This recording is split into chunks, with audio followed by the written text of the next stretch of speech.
მოგესალმებით, ეთერშია გადაცემა სივრცე დიალოგისთვის, მე ჟურნალისტი ნინო ვაშალომიძე ვარ. დღეს ჩვენი გადაცემის სტუმარი ერთიანი ნაციონალური მოძრაობის პოლიტსაბჭოს წევრი, რაიონული ლიდერი ბესო ქათამაძეა. მოგესალმებით ბატონო ბესო და მადლობაც გადაგიხდით გადაცემაში მონაწილეობისთვის. ჩვენ ვისაუბრებთ მიმდინარე მოვლენებზე და რაც თავარია 26 მაისის საპროტესტო აქციაზე. ძალიან მაინტერესებს რა იყო თქვენი მოლოდინები და შეფასება, რამდენად კმაყოფილი ხართ 26 მაისის დღით. მოგესალმებით. რამდენად შედგა თქვენი პროტესტი? მივესალმებით თქვენს მაყურებელს. 26 მაისი ჩვენი ქვეყნის ისტორიის დღის ძალიან მნიშვნელოვანი თარიღია. ეს არის დამოუკიდებლობა, რომელსაც თაობებმა უნდა გაუქმებდეს. ამ კონტექსტში არ მიკითხიან ამ მეხსებოდის ალბათ. მესმის მე ამას გავუსხაზი. ანუ 26 მაისის საპროტესტო აქცია, რომელიც დიდი ხნით ადრე იყო დაანონსებული, გაერთიანებული ამ ოპოზიციური პარტიების ალიანსის მიერ. მოლოდინების შესაბამისად იქ მოგეხსენება ხელისუფლება მიიღო გადაწყვეტილება, რომ სცენა არ ჩადგმულიყო საპროტესტო აქციის გულში და არ მომხდარიყო სიტყვით გამოსვლა, რასთან დაკავშირებით ხელშეშლაც იყო სცენაც დააპატიმრეს, შემდგომში ავტომობილით გაიტაცეს, მაგრამ ეს იმას არ ნიშნავს, ამან ვერ შეუშალა ხელი იმ საპროტესტო ტალღას, რომელიც თბილისშია. მოგეხსენებათ, არ იყო რეგიონალური წარმომადგენლობა იმ დოზით, რა დოზითაც ვარ ჩვენ შეჩვეული თბილისის აქციებზე, ანუ რეგიონებიდან ხალხის შეყვანას, ეს იყო სრულად თბილისელების აქცია, დიდი ნაწილი პროცენტულად იყვნენ თბილისელები და მნიშვნელოვანია, რომ ესეთი საპროტესტო ტალღა არის დედაქალაქში, ქვეყნის პოლიტიკურ ცენტრში. თუმცა იყო საუბარი იმაზე, რომ შემოერთებოდნენ რეგიონებიდან მოსახლეობა, თუმცა თქვენ ცალსახად ამბობთ, რომ ეს თბილისის აქცია იყო. ანუ არ იყო სურვილი იმისა, რომ რეგიონები ყოფილიყო ფართოდ წარმოდგენილი, თუ რა ხდებოდა? ინდივიდუალურ დონეზე ყველა რეგიონს თავის წარმომადგენლები და პოლიტიკურად აქტიური პირები იყვნენ შეერთებული. ეს არ იყო, მე ის ვიგულისხმევ, რომ არ იყო ეს ფართომასშტაბიანი, როდესაც ადამიანების აქტივის გაყვანა ხდება დედაქალაქისკენ, უბრალოდ იყო მსურველები, ვისაც ჰქონდა მსურველობა შეერთებოდა ამ აქციას, ეს ადამიანები შეუერთდნენ თბილისში, მაგრამ კიდევ ერთხელ ვამბობ, ეს იყო სუფთა თბილისური აქცია, 10,000-ობით ადამიანი, რომელიც რუსთაველის გამზირზე იდგა და აპროტესტებდა მიმდინარე პროცესებს, ეს იყო დედაქალაქში პოლიტიკურ ცენტრში არსებული უკმაყოფილების ტალღა, რომელიც ხმაც გაიგო ხელისუფლებამ ადრესატი ვინც იყო ამ ყველაფრის და მნიშვნელოვანია, როდესაც და რამდენად იმუშავებს ხო? თქვენი აზრით რამდენად იმუშავებს ეს აქცია და რამდენად თქვა თავისი სათქმელი და რამდენად თქვა შემოაბრუნა საპროტესტო ტალღა? ვიცით რომ რაღაცა მინავლებული, გაჩერებული და რაღაცა პროტესტი აღარ ჩანდა და იკითხებოდა თქვა თბილისიდან. ანუ კი ვამბობთ რომ 500 დღეზე მეტია განან ადამიანები ქუჩაში, მაგრამ ეს ის აქციები და ეს ის პროტესტი არ იყო, რაც თქვათ დასაწყისში ხდებოდა. თქვა ამ 26 მაისის აქციამ თავისი სათქმელი და შემოაბრუნა საპროტესტო ტალღა ქვეყანაში. ამის კითხვა მინდოდა თქვენგან. ანუ 26 მაისის აქცია იყო ერთის მხრივ იმითაც მნიშვნელოვანი, რომ ხელისუფლებამაც დაინახა ის თუ რა ძალისხმევასაც ეწევა წლები, ეს იქნება ადამიანების გატაცება, ფიზიკური ანგარიშ სწორება, აქციების მასიური დარბევა და ის პროპაგანდისტული ჰიბრიდული მიდგომა, რასაც რუსულ სტილში აწარმოებს ჩვენი ხელისუფლება ყოველდღიურად, ანუ საპროტესტო ტალღის გაქრობა, უიმედობის დათესვა, ეს იყო აქცია, როდესაც ადამიანებმა დაინახეს, რომ ამ ყველაფრის მიუხედავად პროტესტი არის ცოცხალი და ადამიანები არ ეგუებიან ამ ქვეყნის რაღაც მაჩანჩალა როლში ყოფნის მცდელობას. ჩვენ ყოველთვის ვიყავით რეგიონალური ცენტრი. მოგეხსენება დღეს 28 მაისია და გასულ საუკუნეში სომხეთმა და აზერბაიჯანმა დამოუკიდებლობა აქ გამოაცხადა. დღეს სომხეთი ულოცავ ჩვენ სომეხ მეგობრებს დამოუკიდებლობის დღეს ზეიმობენ და ეს იყო რეგიონალური ცენტრი, მაგრამ რაღაცნაირად მიუნელდით ამ ბიზნეს ელიტის თუ ოლიგარქიულ მმართველობაში ეს ყველაფერი იცვლება, ანუ უცხოელებიც არ ჩამოდიან. არ ჩამოდიან იმის გამო, რომ არც ესაუბრებიან, არც აინტერესებთ მაგალითად ერთი კაცის რაღაც ანუ შეპესია რა. ეს იმის ბრალის ხომ არა, თქვათ ოპოზიციამ ვერ მოახერხა გაერთიანება. მე მხედველობაში მაქვს ამ შემთხვევაში საპარლამენტო ოპოზიცია, რომელიც არ შემოგიერთდა, თქვათ 26 მაისის საპროტესტო აქციაში და პირიქით ისინი ტელევიზიით რაღაცა პროტესტ გამოთქვამდნენ ამ აქციის მიმართ. ანუ ერთობა არ ქონია სამწუხაროდ ამ ქვეყანაში გადაწყვეტ მომენტებშიც არა აქვს ოპოზიციას და ზოგმა ოპოზიციურმა პარტიამ თუ ლიდერმა ვერც გაითავისა თუ რა სჭირდება ამ ქვეყანას. ერთია, როდესაც ტელევიზიებიდან და ეთერებიდან ვესაუბრებით საზოგადოებას და მეორეა ის რეალობა, რაშიც ჩვენი თანამოქალაქეები იმყოფებიან.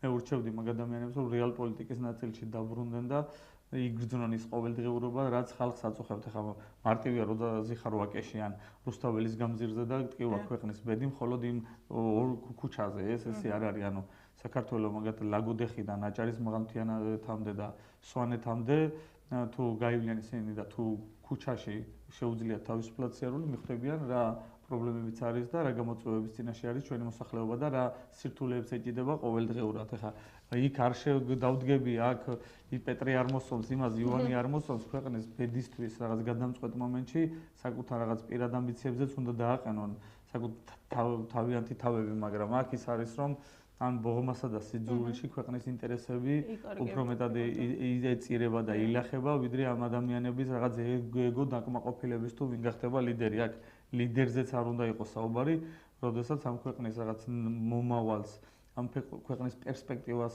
ეხება ეს პროცესი, იქ უნდა დადგეს ყველა, მაგრამ რას ვიზამთ, ეს მოცემულობა იყო ისტორიულად ჩვენში და ასე ვაგრძელებთ. თქვათ ოპოზიციამ რა გადაწყვეტილება გაქვთ მიღებული, რა იქნება შემდეგი ნაბიჯი, ასეთი პერიოდულობით, აქციებით მივალთ 2028 წლის არჩევნებამდე, თუ თქვენ ოპოზიციის მოთხოვნა კვლავაც რჩება, ვადამდელი არჩევნები, თუ რა ხდება ამ თვალსაზრისითაც რო გითხრათ. ჩემი საზრით ოპოზიციამაც და მათ შორის ჩემო პარტიამაც უნდა გამოფხიზლდნენ და ცოტა ვახსენე რეალ პოლიტიკის ნაწილში უნდა დაბრუნდეს ყველა და რაც ჭირდება ადამიანებს, ანუ პოლიტიკა იქნება ადამიანებთან ურთიერთობაში და ყოველდღიურობაში და ახლა თუ ჩვენ თუმცა ნაკლებად ხედავთ პოლიტიკოსებს ადამიანებთან მისულს და განსაკუთრებით რეგიონებში და ციხეში მყოფი მიხეილ სააკაშვილი უფრო სწორ განცხადებებს აქვეყნებს Facebook პოსტზე, ვიდრე პოლიტიკაში მყოფი, თავისუფლებაზე მყოფი ლიდერები. ამიტომ აქ ჩვენ 28-ში მივალთ, 29-ში მივალთ, ანუ თუ პოლიტიკას არ გავატარებთ ისეთ, რაც ხალხისთვის არის მისაღები, არჩევნები რომელიც თარიღშიც არ უნდა დანიშნოს რეჟიმმა იქნება მხოლოდ თარიღისთვის. და დასავლეთისგან რა მხარდაჭერაც არ უნდა კონდეს, თქვათ, პროტესტს ან რაღაცა მკაცრი განცხადებები გააკეთონ დასავლეთმა ხელისუფლების მიმართ.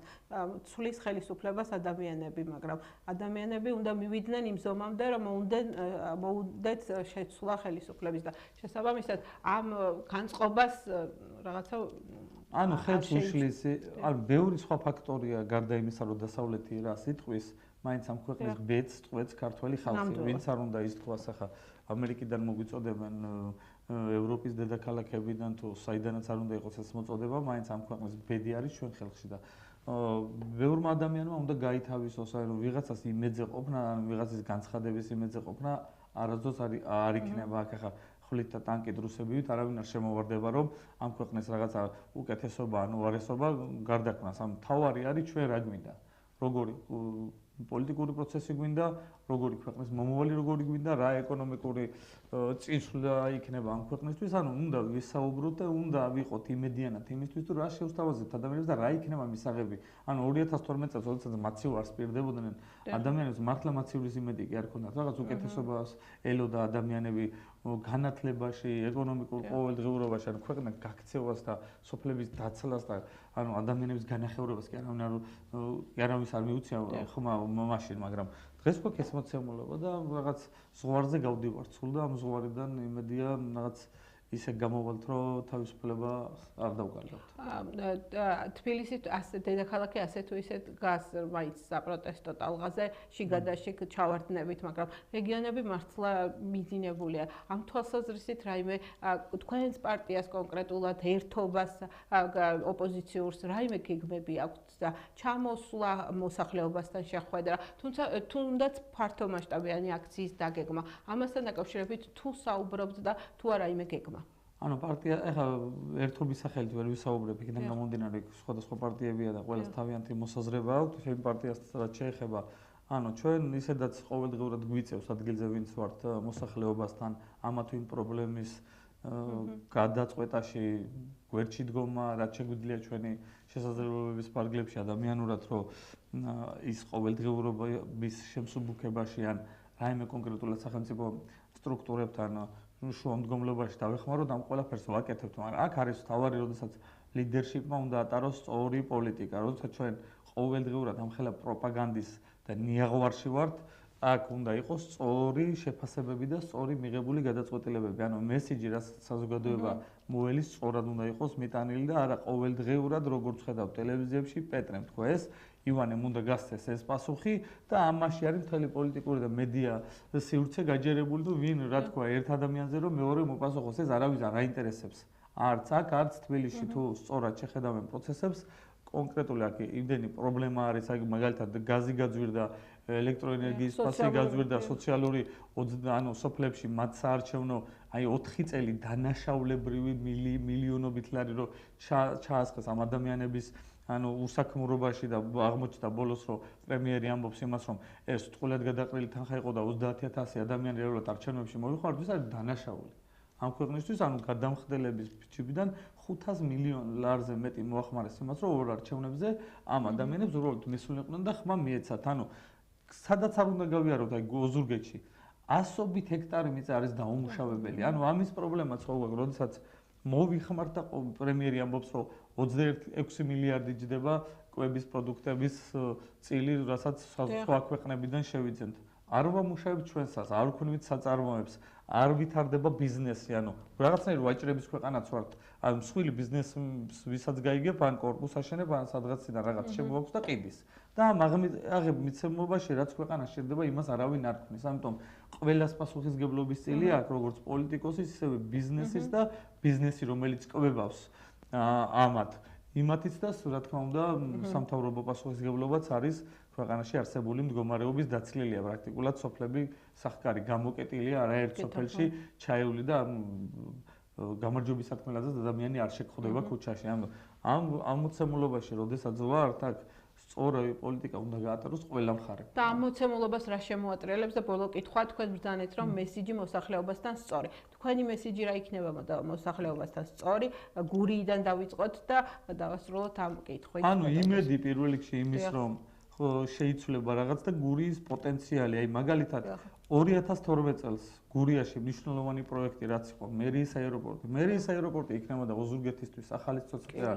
ეს იქნებოდა ეკონომიკური აღმასვლა. აქ დასაქმდებოდა არაერთი ადამიანი, 1000-ობით, კი არა 1000-ობით ადამიანი ვიღაცა კაფეს გახსნიდა, ტაქსი დასაქმდებოდა, ამდენი ფრენა იქნებოდა, ლოჯისტიკური ცენტრი იქნებოდა. ეს მოუკლეს გურიას. ბახმაროში, როდესაც ამბობდა მიშა რომ 2012 წელს ზამთრის კურორტი იქნებოდა, ეხა დასაქმებულია 2026 წლებში დასაქმებული იყო იქ 200-ზე მეტი ადამიანი, ორი სოფელია დასაქმებული მაღალმთიანი გურიის ჩვენი ჩოხატაურის მუნიციპალიტეტში და საშუალო ხელფასის ადამიანები რასაც იღებენ 4000 ლარამდეა. 100%-იანი დაზღვევით და სხვა სოციალური პირობებით. ამიტომ იმაზე რაც ცუდი იყო და ბევრი შეიძლება ვიკამათოთ და საკამათო იყო არის თუ რა იყო ცუდი ან რა იყო კარგი, მაგრამ გასაგრძელებელი კურსი რაც ამ ქვეყნის მოსახლეობას დატოვებდა ადგილზე და იქნებოდა მაღალ შემოსავლიანი, ამას უნდა დაუბრუნოთ ეს მოსახლეობა და ამის იმედი უნდა მივცეთ, თორე რა სოციალური გრანტები, საბანკო სესხები რაც არის, ყველა ძირითად ნაწილში მაინც ელიტებში მიდის. ელიტებში გულისხმობ სამთავრობო გუნდი თავისთვის 100 ჰექტარ რაღაცაებს აშენებს იმ პირობებში, როდესაც მოსახლეობა იცლება და რეალური რა დოვლათიც უნდა შეიქმნას ადგილზე ვერ ქნოთ. ამის არის პრობლემებზე საუბრობს, მაგრამ გამოსავალი მაინც ჩვენ წმენა დაუბრუნოთ. ანუ წმენის დაბრუნება ეს ინდივიდუალური მომენტია, ვის რა გვინდა, თან მით უმეტეს მრავალფეროვნება არის პოლიტიკური ველის და ყველას თავის შეხედულება და თავისი სიმპათიები აქვს ამა თუ იმ პარტიის. უბრალოდ ჩვენ თუ გინდა რამეს ცვლილებას მივაღწიოთ, პირველ რიგში